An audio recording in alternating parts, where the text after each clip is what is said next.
ہے میرے آقا کی، بس ادب سے دامن پھیلا کے بیٹھو،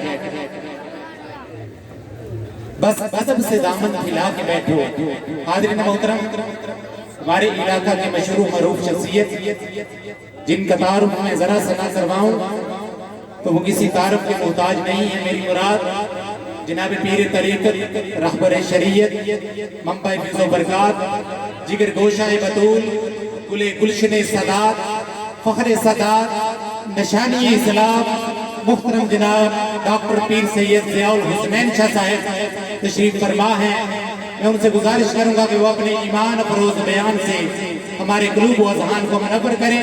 ان کی آمد سے پہلے ایک نعرہ بلند کریں، نعرہ تکبیر، نعرہ رسالت، نعرہ حیدری، آستانہ عالیہ وین شریف، محترم جناب ڈاکٹر پیر سید ضیاء الحسنین شاہ صاحب۔ الحمدللہ والعاقبۃ للمتقین، الصلاۃ والسلام علی اشرف الانبیاء والمرسلین، اما بعد فاعوذ باللہ من الشیطان الرجیم، بسم اللہ الرحمن الرحیم۔ والذی ارسل رسولہ بالہدی ودین الحق لِيُظْهِرَهُ عَلَى الدِّينِ كُلِّهِ صدق اللہ العظیم وصدق رسولہ النبی الکریم الکریم۔ ان اللہ وملائکتہ یصلون علی النبی یا ایھا الذین آمنوا صلوا علیہ وسلموا تسلیما۔ الصلاۃ والسلام علیک یا رسول اللہ، الصلاۃ والسلام علیک یا حبیب اللہ، الصلاۃ والسلام علیک یا خطیب الانبیاء والمرسلین۔ مولاي صل وسلم دائما ابدا علی حبیبک خیر الخلق کلہم، یا رب بالمصطفیٰ بلغ مقاصدنا واغفر لنا ما مضى یا واسع الکرم۔ هو الحبیب الذی ترجى شفاعته لكل حول من الأحوال مبتهل، محمد سید الكونین والثقلین والفریقین من عرب ومن عجم۔ الحمد للہ علی نعمت الاسلام وکفا بها النعمة، الحمد للہ علی نعمت الاسلام وکفا بها النعمة، الحمد للہ علی نعمت الاسلام وکفا بها النعمة۔ حضرت زیبکار زیب مسند صدارت انتہائی معزز، محترم، محتشم، بہت ہی خوبصورت شخصیت حضرت قبلہ صوفی محمد فداء الحق زیدہ مجدہ آستانہ عالیہ سہالیہ شریف، اور میں مبارکباد پیش کرتا ہوں اہلیان کندن پور کو، جنہوں نے خلوص کے ساتھ اس خوبصورت بزم کا انعقاد کیا ہے۔ اللہ رب العزت سے دعا ہے اللہ کریم آپ کی توفیقات میں اضافہ فرمائے اور اس محفل پاک کو اپنی بارگاہ میں قبول و منظور فرمائے۔ میں آپ لوگوں اپنی گفتگو میں مصروف ہیں، میں اپنی گفتگو میں مصروف ہوں، تو جو مذہبی پروگرام ہوتے ہیں، جو میلاد کی محافل ہوتی ہیں، یہ دراصل تربیت گاہ ہوتی ہے۔ کیا ہوتا ہے یہ؟ اس کا مقصد کیا ہوتا ہے؟ تربیت ہوتی ہے۔ ذکر مصطفیٰ صلی اللہ علیہ وسلم اور نبی کریم صلی اللہ علیہ وسلم کی یاد کی محفل یہ بابرکت ہوتی ہے۔ تو اس ہر جگہ کے آداب ہوتے ہیں، ہر ذکر کے آداب ہوتے ہیں۔ میں آپ لوگوں سے یہ درخواست کروں گا کہ تھوڑی دیر کے لیے اگر آپ خاموشی اختیار کر لیں. آپ بولتے رہیں گے لیکن تقریر میں نے کرنی ہے، میں اپنا وقت پورا کروں گا. تو میں نے قرآن کریم سے ایک آیہ مبارکہ تلاوت کی. اس میں اللہ رب العزت نے مقاصد میلاد کو بیان کیا ہے. کس کو بیان کیا ہے؟ حضور علیہ الصلاۃ والسلام کی آمد کے مقاصد کیا ہیں؟ حضور علیہ الصلاۃ والسلام کی آمد کا مقصد لوگوں کا اللہ سے رشتہ مضبوط کرنا ہے. انسان کو جو خاکی ہے، جو فرشی ہے، اسے رب سے واصل کرنا، یہ حضور علیہ الصلاۃ والسلام کا کام ہے. میں نے آیہ کریمہ تلاوت کی ہے، هو الذی ارسل رسولہ بالہدی ودین الحق لیظہرہ علی الدین کلہ. یہ وہ مقاصد ہیں. قرآن میں نبی کریم صلی اللہ علیہ وسلم کی آمد کے حوالے سے 49 آیات ہیں. کتنی آیتیں ہیں؟ 51 50 49 آیتیں ہیں. اِنَّا أَرْسَلْنَاكَ شَاهِدًا وَمُبَشِّرًا وَنَذِيرًا وَدَاعِيًا إِلَى اللَّهِ بِإِذْنِهِ وَسِرَاجًا مُنِيرًا. ایک یہ آیت، وَمَا أَرْسَلْنَاكَ إِلَّا رَحْمَةً لِلْعَالَمِينَ. اب آپ سمجھ گئے ہیں، میں مختصر گفتگو کرنا چاہتا ہوں کہ 49 آیتیں ہیں، اور اس آیت میں بھی حضور کی میلاد، حضور کی آمد کا اللہ رب العزت نے مقصد بیان کیا ہے. هو الذی ارسل رسولہ بالہدی. لوگوں، یہ وہ ذات ہے جو ہدایت کا مرکز ہے، جو ہدایت کا منبع ہے.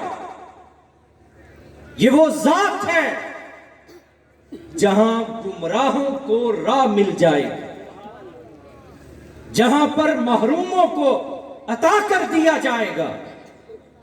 اور پھر کیا ارشاد فرمایا؟ هو الذی ارسل رسولہ بالہدی.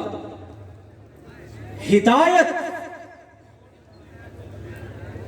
جس کی ہمیں اشد ضرورت ہے، وہ ہدایت کیا ہے؟ حضور علیہ الصلاۃ والسلام کا امتی ہو اور جھوٹ بولتا ہو، دھوکہ دیتا ہو، بددیانتی کرتا ہو، حقوق غصب کرتا ہو، کیا ایسا ہو سکتا ہے کہ اتنی اعلیٰ ذات کے ساتھ نسبت ہونے کے باوجود دنیا ہمیں ایماندار نہیں سمجھتی؟ میلاد کے مقاصد کیا تھے؟ کہ مصطفیٰ کے کسی غلام کے ساتھ کسی کو معاملہ کرتے ہوئے پریشانی نہ ہو. یہاں 4 دفعہ کام میرے پیسے لیندے پھر بھی کام آنے لگا. اور یہ اس جگہ کی بات ہے. دنیا مسلمانوں سے سودا نہیں کرتی. وہ کہتے ہیں یہ دکھائے گا سچی اور مارے گا. یہ ہمارے لیے لمحہ فکریہ ہے کہ ہم کیا فقط بازاروں کو سجانے والے ہیں یا محمد الرسول اللہ کی ذات سے اپنی ذات کو سجانے والے لوگ ہیں. سجاوٹ کی آپ سے کوئی بات پرس نہیں کرے گا کی یا نہیں کی. یہ پوچھا جائے گا کہ تم مصطفیٰ کے غلام تھے، اور جو غلام ہوتا ہے وہ اپنے آقا کے طریقے پر چلتا ہے. یہ ہم سے پوچھا جائے گا کہ دنیا تمہارے ساتھ معاملہ کیوں نہیں کرتی. تم ایماندار کیوں نہیں ہو؟ محمد الرسول اللہ مکہ چھوڑ رہے تھے اور مدینے کے لیے عازم سفر ہونے لگے تو گھر کے باہر تلواریں لیے سارے قبیلے، ساری برادریاں جو تھیں وہ اکٹھی ہو گئے، آج ان کو نہیں چھوڑیں گے۔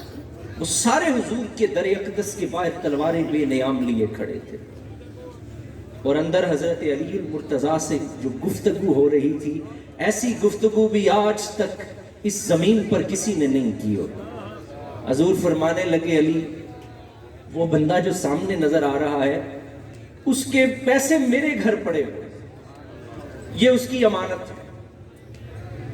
فلاں شخص وہ جو قبیلے کا نوجوان کھڑا ہے اس کے پیسے، اس کا زیور میرے گھر میں پڑا ہوا ہے، ان سب کی امانتیں میرے گھر ہیں۔ اسے کردار کہتے ہیں۔ تھے جانی دشمن، کیا تھے؟ جانی دشمن تھے، لیکن جب پیسے رکھوانے کی باری آتی تھی تو نگاہ ڈالتے تھے کیڑا ماندار بندہ۔ پورے مکہ میں ایک بھی شخص ایسا نہیں ملتا تھا جس پر اعتماد کیا جا سکے۔ جانی دشمن آپ کے پاس آ کر اپنی امانتیں رکھوا کے چلے جایا کرتے تھے۔ ہم اس نبی کے غلام ہیں جو امانت اور اس بستر پر سویا کون تھا؟ علی المرتضیٰ شیر خدا رضی اللہ تعالی عنہ کی ذات بابرکات۔ یہ قیمتی ہیرا تھا، اس زمین کے نفیس ترین انسانوں میں سے ایک شخص علی المرتضیٰ شیر خدا کی ذات تھی۔ ہر خطرے کے مقام پر حضور نے سب سے پہلے اپنے خاندان کو پیش کیا ہے۔ یہ نہیں کہ جہاد کی باری آتی تھی، شہیدوں کی بیویوں سے شادی کرنا بڑا آسان کام ہے۔ ہمارے امیر صاحب نے بڑا وہ احسان کیا، فلاں شہید کی بیوی سے بھی شادی کر لی، فلاں شہید وہ گیا کشمیر میں تو جو شہید ہو گیا اس کی بیوی سے بھی شادی کر لی۔ ان کے اپنے بچے، میں نام نہیں لینا چاہتا، اور سب کے بچے امریکہ کی یونیورسٹیوں میں پڑھتے ہیں، لڑکیاں وہاں سے پڑھ کے آئی ہیں، اور لوگوں کو کہتے تھے جہاد جو ہے یہ بڑی اہم چیز ہے، اس کے لیے سارے نکلو بھائی۔ محمد الرسول اللہ صلی اللہ علیہ وسلم نے، آپ جانتے ہیں جب مبارزت ہوتی تھی تو کون ہوتا تھا؟ مبارزت میں امیر حمزہ کو سب سے پہلے پیش کیا جاتا تھا، علی المرتضیٰ شیر خدا کو پیش کیا جاتا تھا۔ دنیا کل کو یہ نہ کہے اپنے بچے اس نے سنبھال کے رکھے اور دوسروں کے مروا دیے۔ اب کیا ہوتا ہے؟ کارکن مارے جاتے ہیں۔ محمد الرسول اللہ کے طریق میں کیا تھا؟ کردار کیا تھا؟ کہا نہیں، سب سے پہلے اللہ کا شیر امیر حمزہ مبارزت کے لیے جائے گا، اب علی المرتضیٰ مبارزت کے لیے جائے گا۔ مبارزت جانتے ہیں کیا ہوتی ہے؟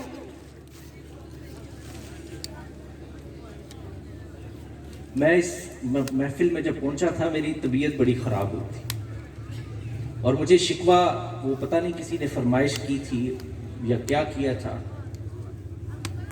ماں کی شان، اللہ کے رسول کا ذکر ہو رہا ہو اور ہم اتنے بے شرم ہیں، کوئی نیچے سے فرمائش کرتا ہے میری ماں دی شان بھی پڑھ جائے۔ یہاں کرنے کے آئے ہیں میں یہ آپ لوگوں سے بھی درخواست کروں، کوئی پڑھ رہا ہو اسے بھی روکیے، آپ کا بھی یہ کام ہے۔ محمد یہ سٹیج جو ہے، یہ جو ممبر ہے، یہ اللہ اور اس کے رسول کے لیے ہے، یاد رکھیے گا۔ اور میں اللہ کے فضل و کرم سے، میں ڈاکٹر صاحب کی یہ میری بات مانتے نہیں، یہ جو جگہیں ہوتی ہیں یہاں پیروں کے نعرے بھی نہیں لگانے چاہیے، یہ ہم سے قیامت کے دن پوچھا جائے گا، اب سوال ہوگا ہم سے۔ یاد رکھیے گا جو جتنی مار ہمیں پڑنی ہے قیامت کے دن وہ آپ سوچ بھی نہیں سکتے۔ منبر صرف اللہ اور اس کے رسول کی تعریف کے لیے ہے،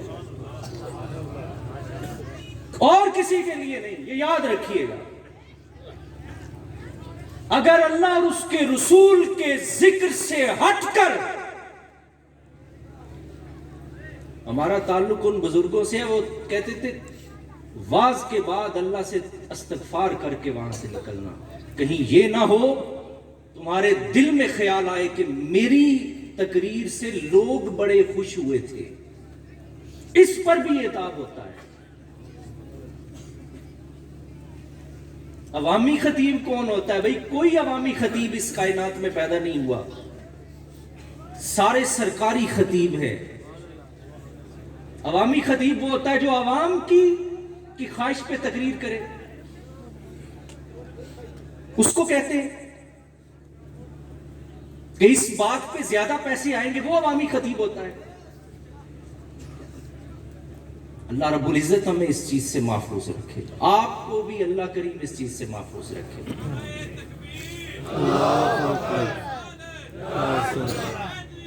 یاد رکھیے گا قیامت کے دن اگر کسی کی کوئی ذات کام آئے گی تو محمد الرسول اللہ کی ذات کام آئے گی۔ حضور فرماتے ہیں ایک ماں اپنا شیر خوار بچہ اٹھائے ہوئے قیامت کے دن حشر میں آ جائے گی اور آ کر کیا کہے گی؟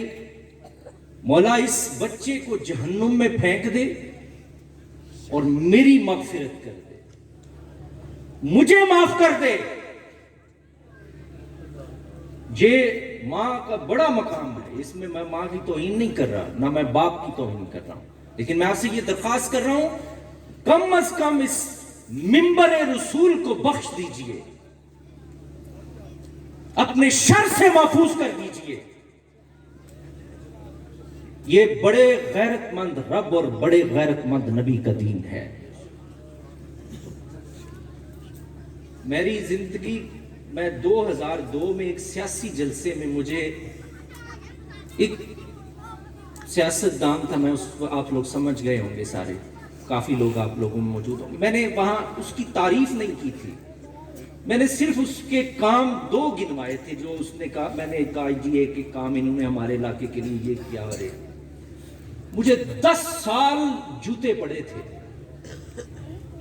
میں نے اپنے رب سے وعدہ کیا تھا کہ میں اس زبان کو اس دن بند کر دینا جب اللہ اور اس کے رسول کے علاوہ اگر یہ کسی کی تعریف میں کھلے گی۔ میری توبہ کے باوجود میرے لیے 10 سال تک میں آپ سے کہہ رہا ہوں اس قدر میں نے ذلت دیکھی، اور میں نے اپنے رب سے وعدہ کیا تھا، میں یہ آپ سے عرض کر رہا ہوں۔ لیکن یہ آپ سے صرف عرض کرنے کا مقصد صرف یہ ہے، یہ مجالس اللہ اور اس کے رسول کے لیے ہے۔ یہ منبر اللہ نے ہمیں اس لیے دیا ہے کہ میری تعریف کرو، میرے حبیب کی تعریف کرو، کیونکہ یہ تو کام ہی نہیں آئے گا، ماں کام کہاں سے آئے گی؟ تو پڑھیے قرآن، حشر کے دن ماں کیا کہہ رہی ہے؟ میرا شیر خوار بچہ اٹھائیے، اسے جہنم میں پھینک دیجئے اور میرے مالک میری مغفرت کر دے۔ اس وقت ایک ذات آئے گی اور وہ ذات کیا کہے گی؟ امتی جو کرے فریاد حال زار میں، میرے کریم کے لب پر آنا لہا ہوگا۔ اس دن جو ذات کہے گی ہاں میں ہوں ان غلاموں کے لیے، میں ہوں ان گناہگاروں کے لیے، میں ہوں ان سیاکاروں کے لیے، وہ ذات حشر کے دن جو ہمارے سر پہ چادر رحمت دے گی وہ محمد الرسول اللہ کی ذات بابرکات ہو۔ اس ذات کا ذکر سننا چاہیے، اسی ذات کا ذکر کرنا چاہیے۔ اور یہ آپ اپنی ٹیپ میں سن لیا کریں، یہ جو اس طرح کی باتیں ہیں یہ الگ سے سنا کریں، ممبروں پر اس طرح کی باتیں نہیں ہونی چاہیے۔ ماں کا ذکر اس طرح سے، حضور کا ذکر ہو، اس کے بعد کسی اور کا ذکر ہو، یہ کیسے ہو سکتا ہے؟ یہ تو اللہ رب العزت برداشت نہیں کرتا. حضور کے ہوتے ہوئے کسی کی شریعت چل سکتی ہے؟ میں آپ سے پوچھتا ہوں. کسی کی نبوت چل سکتی ہے؟ کسی کی نبوت نہیں چل سکتی, کسی کی شریعت نہیں چل سکتی. قیامت تک اگر سکہ چلے گا تو محمد الرسول اللہ کا چلے گا, اس کے علاوہ کسی کا نہیں چلے گا. کائنات میں 1,24,000 کم و بیش انبیاء کرام گزرے ہیں. 1,24,000 کتنی کتنی عظمتوں کے مالک نبی گزرے ہیں. لیکن اگر کسی نبی کی قبر اطہر ممتاز ہے پوری کائنات میں تو وہ فقط محمد الرسول اللہ کی ہے, کسی اور کی ہے نہیں ہے. علماء نے لکھا اللہ رب العزت نے سب کے ذکر محو کر دیے کیونکہ وہ چاہتا ہی نہیں کہ میرے حبیب کے سامنے کسی اور کی بات کی جائے. تو یہ آپ کے سٹیج پہ کیسے اللہ رب العزت آپ کو شرف پذیرائی بخشے گا؟ کیسے آپ سے باز پرس نہیں کی جائے گی؟ والذی ارسل رسولہ بالہدی ودین الحق. میرے حبیب کی آمد کا مقصد کیا ہے؟ ہدایت ہے. کیا ہے؟ ہدایت ہے. اور ہدایت اور پھر دین حق. یہ امت مسلمہ پر کس قدر کڑی ذمہ داری ہے. اس وقت امت مسلمہ اپنی قسم پرسی کی عالم میں ہے. اور اس آیت, یہ بھی میلاد کی آیت ہے, یہ آیت کیوں نہیں سنائی جاتی؟ مسجد اقصی کی حفاظت کیا یہ آپ کا کام نہیں؟ حرمین شریفین کی دفاع کیا آپ کا کام نہیں؟ آپ کا لبنان برباد کر دیا گیا, یمن برباد کر دیا گیا, شام برباد کر دیا گیا. کبھی آپ یورپ میں ملک شام کی بیٹیاں جب جسم فروشی کے لیے بکنے کے لیے پہنچتی ہیں, آپ کو پتا ہے محمد الرسول اللہ کے دل پر کیا گزرتی ہوگی؟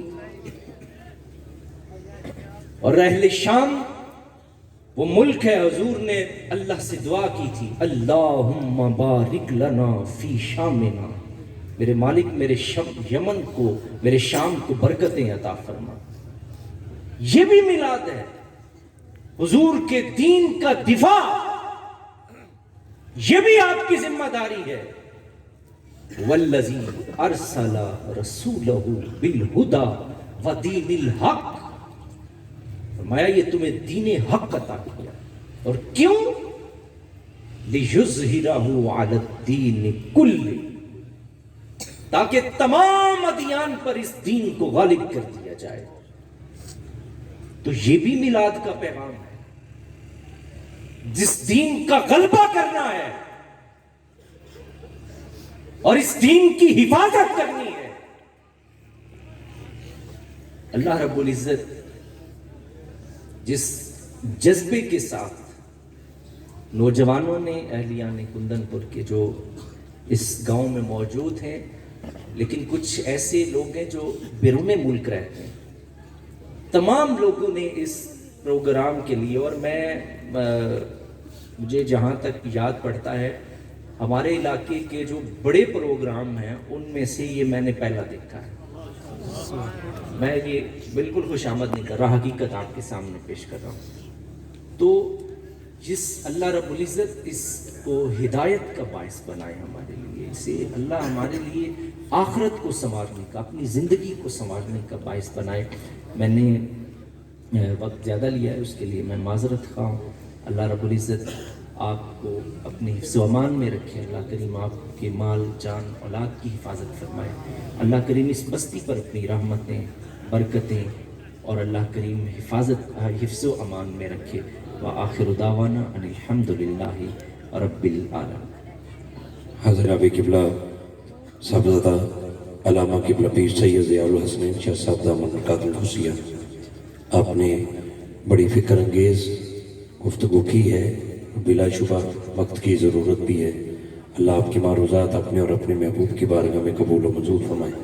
آپ جو دوست کھڑے ہیں آپ تشریف رکھیں، کیونکہ اب ریحان حفیظ صاحب ہیں اور اعظم قادری صاحب، وہ صاحب دونوں مہمان پہنچ چکے ہیں آج کی اس محفل کے، اور آپ کے شہر سیالکوٹ کے بڑے خوبصورت ثناخوان برادر اصغر جناب محترم بھائی محمد افضل قادری صاحب، جو ہم سب سے بڑی محبتیں اور بڑا پیار لیتے ہیں اور رابطے میں رہتے ہیں، اور آج اس محفل کے لیے انہوں نے بلا شبہ ثناخوانوں سے بھی بہت رابطہ کیا اور رابطے میں رہے۔